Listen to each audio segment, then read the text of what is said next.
saddexaad ee Puntland ay u dirto magaalada ay fatahaaduhu saameeyeen ee Beledweyne ee gobolka Hiiraan ayaa waxa uu ka kooban yahay 12,000 oo kiish oo loogu talagalay 7,000 oo qoys waxaana sida 21 gawaarida nooca loo yaqaan candmeedlaha waa kan Sheekh Faad Maxamuud Xaaji Nuur oo kamid ah culimada waaweyn ee Puntland oo sharaxaya gargaarkan iyo waxyaabaha uu ka kooban yahay. waxay sidaan raashinka ay sidaan marka kiishash loo rogo waxay noqonayaan 12,733 kiish raashinka waxaa loogu talagalay 7,000 oo qoys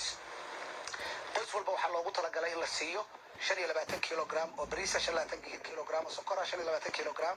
oo bur ah 4 kiilo oo timir ah 2 caagadood oo saliid ah waxa inta madaxweynuhu heliya dhar cusub oo dadka reer Puntland ay diyaariyeen oo iyagana baabuurta saaran madaxweyne dhaqaalihii aynu isku darnay dawlad iyo shacabba wuxuu noqday lacag 422,000 oo dollar ah insha Allah taala xisaabteedana iyada tafsiila lagu soo gudbin doonaa ilaahay subxaanahu wa tacaala waxaan ka baryaynaa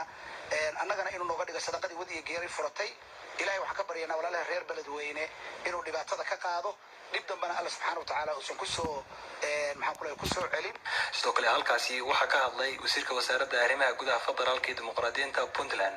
oo mahad celiyay dadka ka qayb qaatay gurmadka loo fidiyay walaalaha reer Beledweyne aad iyo aad ugu mahad celinaynaa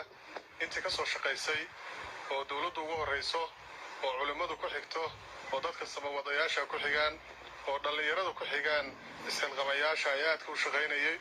aad iyo aad baan ugu mahad celinaynaa waxayna muujinaysaa dadka reer Puntland ay u garab taagan yihiin walaalahood gabagabadiina halkaasi waxaa ka hadlay oo sagootiyay gaadiidkan raashinka sidee oo loo diray magaalada Beledweyne madaxweynaha Puntland Saciid Cabdullaahi Deni oo sheegay in Puntland garab taagan tahay dadka reer Beledweyne ee fatahaaduhu haysan isagoona ugu baaqay dawladda federaalka Soomaaliya iyo maamulka Hirshabelle in xal waara laga gaaro dhibaatada soo noqota ee fatahaada magaalada Beledweyne markay dhibaatadan dhacday dawladda iyadoo shacabkeeda la hadlaysa waxa ay ugu baaqday in loo istaago gargaar in lala gaaro dadka walaalaha ah waxaan ilaahay mahadiisa inay u kaceen dhalinyaradii iyo culimadii iyo waxgaradkii iyo dhammaan iyo dawladdii oo isku dubaridaysay qaybna ka qaadatay dhaqaalaha maanta halka maraya runtii waxaan farxad noo ah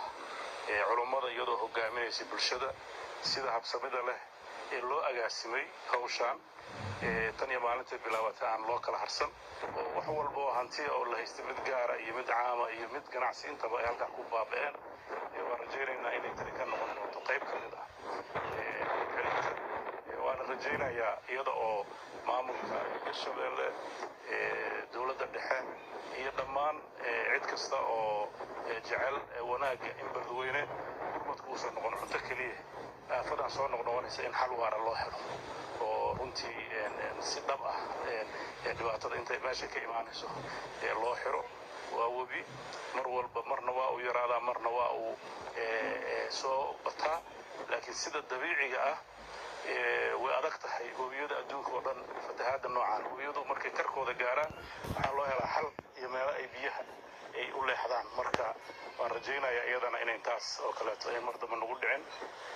maanta waxa ay maraysaa wejigii saddexaad ee Puntland ka baxaya wejiyo dambena way dhiman yihiin garowa ugu horeysay gaalgacaya laga baxay maanta halka Boosaaso xoogooda ka yimaadeen markii ay fatahaaduhu ku